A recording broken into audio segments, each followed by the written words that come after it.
Oke, bismillahirrahmanirrahim. Assalamualaikum warahmatullahi wabarakatuh. Salam sejahtera untuk kita semua. Berjumpa lagi dengan Siniar Bisa, bincang santai BPMP Provinsi Nusa Tenggara Barat.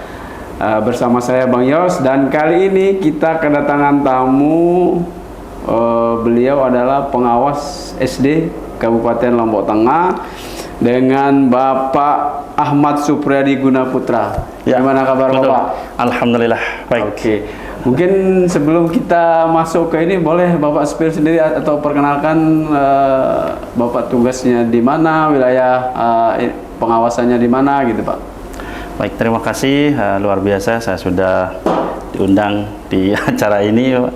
Jadi perkenalkan saya Ahmad Supriyadi Gunaputra dari Kabupaten Lombok Tengah.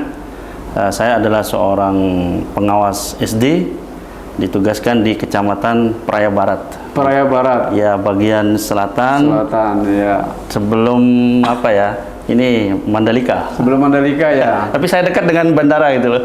Oh iya baik. Untuk wilayah Praia Barat Daya ya. Praia Barat. Praia Barat. Iya, beda dengan beda ya, Praia Daya. Praia Barat. Baik.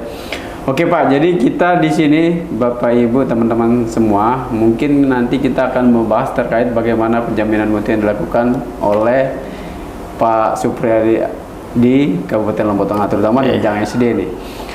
Kalau kita berbicara penjaminan mutu pendidikan, tentu konsen kita akan ke rapot pendidikan. Seperti apa sih gambaran yang dilakukan oleh Pak Supriyadi di Kabupaten Lombok Tengah, terutama jenjang SD ini terkait rapot pendidikan kita di sana? Oke, jadi kami biasanya untuk Kabupaten Lombok Tengah itu, terutama yang di KPS namanya, KPS itu kumpulan ini pengawas SD ya, ada setiap bulan itu ada rapat berkala. Jadi kami bicarakan hal-hal yang akan kami lakukan bulan depan lagi. Ada agenda itu untuk itu selalu kami lakukan. Nah, kemudian yang kami sebagai pengawas sekolah terutama ya ada SOP-nya kami bapaknya. Jadi ada pedoman kami mengawas ke sekolah-sekolah. Satuan pendidikan. Nah, hal yang pertama yang kami lakukan itu adalah mengumpulkan dulu pasti hasil atau rapat pendidikan tahun 2025 jadinya. Nah, dilakukan di tahun 2024 kemarin. Nah, kami sudah kumpulkan, begitu kami kumpulkan, kami petakan, ini dia yang harus kita benahi. Nah, di rapot pendidikan tentu kelihatan Pak ya, mana rekomendasi prioritas, kemudian rekomendasi akar masalahnya seperti apa, kita masukkan ke dalam form ARKAS di sana. Oh, ini yang kita lakukan. Yang harus diintervensi di ini nih, yang paling penting untuk, dan harus penting kita tahu kapan dieksekusi dia. Jadi tidak semua program itu langsung tahun itu, bisa tahun depan. Nah, skala prioritasnya ada. Skala prioritasnya ada.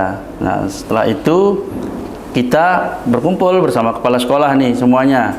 Nah, seperti karena modal saya dari guru penggerak, jadi bagaimana cara kita mendampingi kepala sekolah itu membuat program. Kami berkumpul waktu itu langsung, terutama kami yang di Praia Barat misalnya ya, di Aula PGRI kami ditempatkan di sana. Karena khusus untuk di kecamatan pengawas SD itu di setiap kecamatan. Di setiap kecamatan. Oke. Diundanglah kepala sekolah untuk membuat program. Tapi sebelum membuat program jadi itu kita dulu kita buka dulu program-program yang sudah mereka lakukan di masing-masing sekolah. Melihat nih apa yang sudah capaian yang sudah didapatkan atau apa kendala yang dihadapi. Iya, dari hasil rapot tadi. Iya, dari hasil rapot tadi itu kita, karena sudah ada tahun kemarin kan. Betul. Dari hasil rapot kemarin kami lakukan ini semuanya. Ya, ditanggapi sama kepala sekolah lain. Oh, ini kekurangannya, ini yang mesti kita diterimalah dengan ini kita lakukan. Nah, bagaimana kita sekarang, apa yang kita lakukan di selanjutnya untuk tantangan-tantangan ke depannya, seperti itulah. Sebelum lanjut Pak, pertanyaan berikutnya, jadi Bapak di sana untuk sekolah binanya ada berapa sekolah Bapak? Saya sendiri 12 sekarang 12, ini ya. Dengan SDI. Ya, jadi sekolah negeri dan sekolah swasta kami dampingi. Ada masuk sekolah swasta. Saya berlima pengawas SD dan 1 pengawas TK dan 1 penilik di sana. Oke, baik. Selanjutnya Pak, tadi setelah mengumpulkan kepala-kepala sekolah berdasarkan dari membahas hasil capaian di rapot pendidikan, kemudian trik apa nih atau kiat apa untuk bagaimana apa yang menjadi rekomendasi di dalam rapot pendidikan bisa tereksekusi, tentunya direncanakan melalui Arkas. Iya. Kira-kira seperti apa Pak gambarannya? Baik, karena kami tidak terlepas dari SOP kami sebagai pengawas sekolah, jadi kami sudah memiliki pedoman pendampingan itu. Ya. Itu yang kami pegang. Nah, alurnya adalah kami pengawas ini membuat perencanaan pendampingan, katakan sudah jadi. Nah, sekarang kami akan pendampingan perencanaannya dia, sudah tadi. Ya. Baru pendampingan. Nah, Baru melakukan pendampingan di satuan pendidikan. di sana ada aplikasi yang sudah ada itu dari APSI, itu sudah dari APSI itu adalah Asosiasi Pengawas Sekolah Indonesia. Oh. Ada aplikasinya untuk memetakan komitmen perubahan per sekolah. Oke. Bagaimana dia memetakan perubahannya dari hasil rapor pendidikan, itu sudah ada aplikasinya. Iya. Nah, aplikasi itu saya lihat kemarin itu masih kayak berantakan sheet-sheetnya. Saya sudah rapikan sekarang.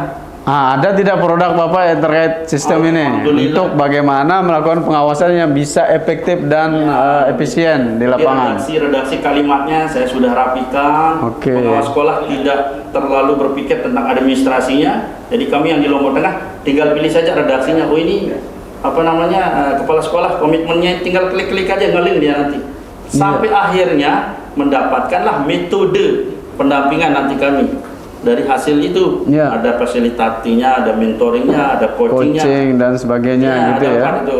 Ada metode yang kami dan gabungkan 2 atau 3 dalam bisa metodenya itu. Apa nama aplikasi Bapak yang kembangkan di Lombok Tengah terutama di Jang SD? Aplikasi pendampingan pengawas sekolah. Aplikasi pendampingan pengawas sekolah. Di sana sudah untuk terutama bagaimana mengintervensi ya yang dirapot tadi ya.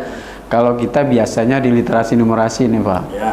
Nah itu strateginya gimana Pak terkait ini strategi literasi numerasi? Dari hasil tadi pendampingan itu ya, dari hasil aplikasi itu melahirkan sebuah aplikasi baru juga untuk khusus kegiatan literasi membaca.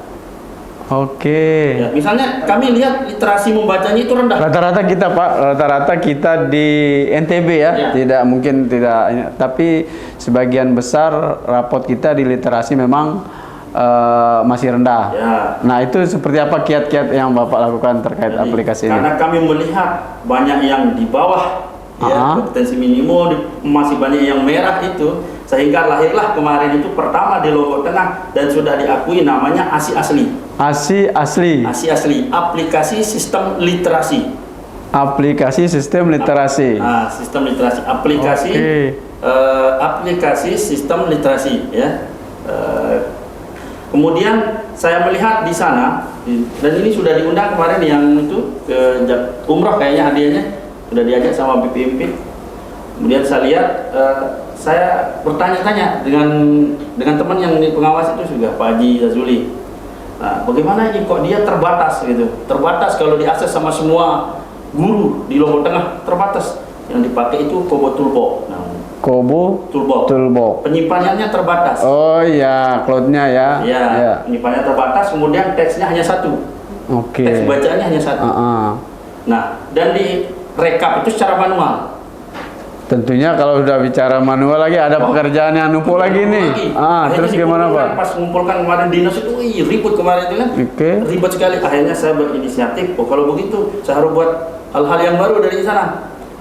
Pertama saya buatkan tesnya ada 4. Akhirnya saya kembangkan namanya aplikasi ASI Asli 4 paket. ASI Asli 4 paket. Teksnya itu saya sesuaikan dengan kondisi di Lombok Tengah. Ada cerita Putri Mandalika di teksnya itu. Ya, namanya Pak wisdom lokal kearifan lokal diangkat ya. Kemudian tidak terbatas karena saya sambungkan dengan spreadsheet. Saya pakai aplikasi Toliso, saya tanpa batas spreadsheet saya.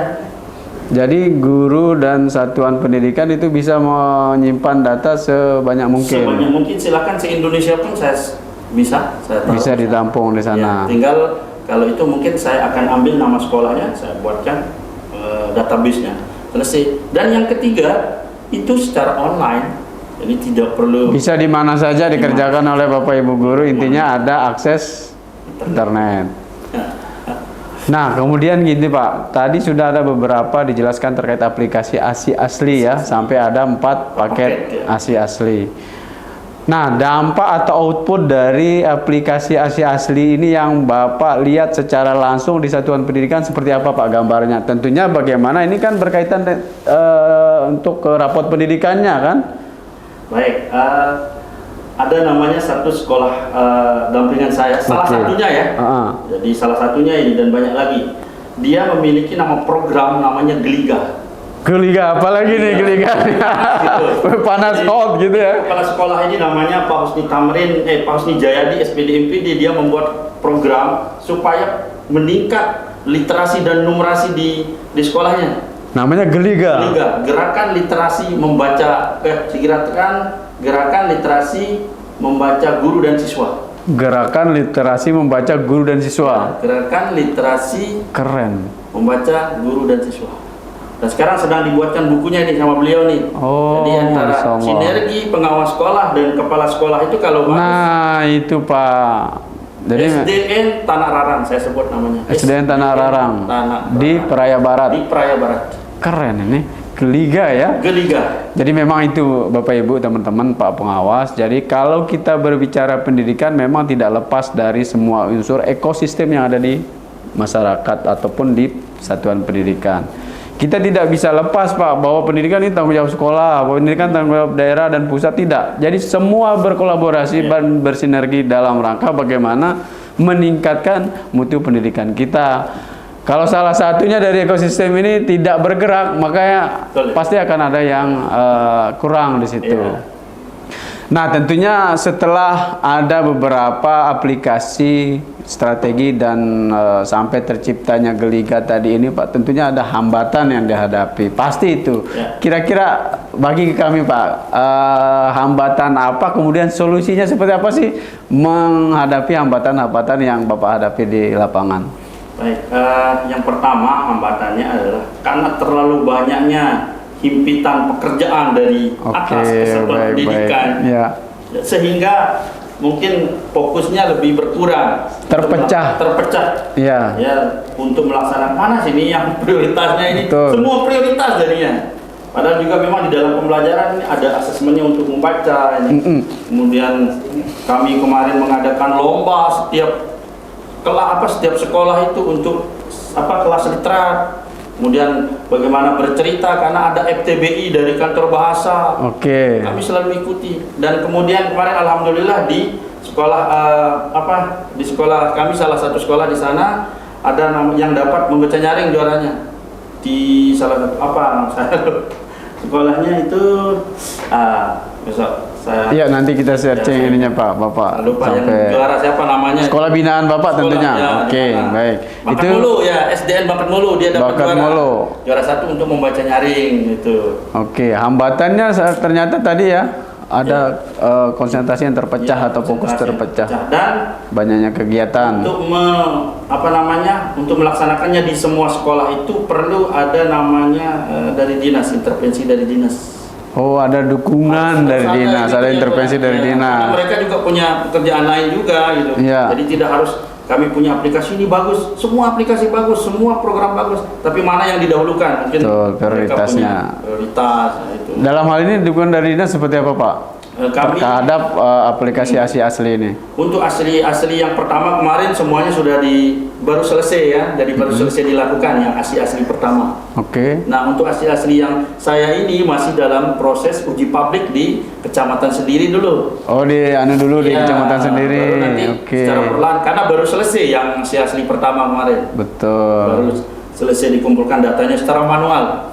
Yang tadi Bapak bilang itu ya, sekarang sudah ada pengembangan nih. Pengembangannya nanti saya perkenalkan ini asli asesmen yang kedua nanti saya sudah buktikan di program sekolah ini. Ada pilot projectnya di kecamatan Praia Barat. Barulah kami nanti go untuk kecamatan lain. Secara keseluruhan di Kabupaten Lombok Tengah gitu ya. Harapannya sih bisa menyeluruh di NTB kalau bisa kan, karena ini merupakan praktek baik.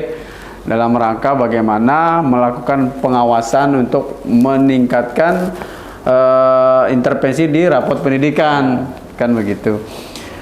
Nah, kemudian selanjutnya Pak, tadi sudah ada hambatan beberapa disebutkan, terutama adanya fokus yang terpecah, kemudian ada sistem ya, keterbatasan sistem yang pertama kan, cara manual, kemudian ada pengembangan, itu merupakan hambatan dan sekaligus solusi yang disampaikan. Harapan Bapak nih sebelum kita akhiri, harapan Bapak dari stakeholder pendidikan, terutama Bapak dari pengawas, harapan Bapak ke depan seperti apa nih gambaran pendidikan kita untuk tetap meningkatkan mutu pendidikan seperti apa sih gitu Pak? Yang pertama mungkin saya dari bawah dulu, dari kepala sekolah, karena saya mendampingi kepala sekolah. Iya. Kepala sekolah bersinergi dengan kami sebagai pengawas, Oke. karena kami tugasnya mendampingi ya. Bagaimana kita bersinergi untuk meningkatkan mutu pendidikan itu. Oke. Karena sekarang satu-satunya yang kita pakai adalah hasil rapor pendidikan Hasil itu. rapor pendidikan. Kemudian dari segi saya sendiri ya, bagaimana menjalin relasi yang baik dengan para kepala sekolah, masyarakat yang ada di sana, supaya Betul. kami diterima di sana untuk Betul. ya. Kemudian dari dinas, bagaimana kami ini diberikan kewenangan, kami diberikan suatu Support system lah gitu ya. suatu dukungan supaya mereka ini tidak main-main lah gitu, istrinya tidak Betul. mengira ini adalah itu hanya programnya satu, enggak. Nah, kami butuh validasi gitu loh. Oh iya, value dari dinas, validasi Ya, dari dinas. kemudian juga dinas- Secara legal formalnya bahwa ini loh sistem ini. Ya, kami sudah punya SOP-nya itu, sudah ada pekerjaan kami, mohon diberikan dukungan yang full di sana itu. Betul. Kemudian dari dinas juga sering berkoordinasi dengan pihak-pihak yang berkepentingan seperti BPMP ini, supaya apa yang harus kami lakukan, yang harus kami ketahui dari pusat itu diberikan oleh BPMP seperti sosialisasi yang Iya. kegiatan hari ini gitu. Oke, baik.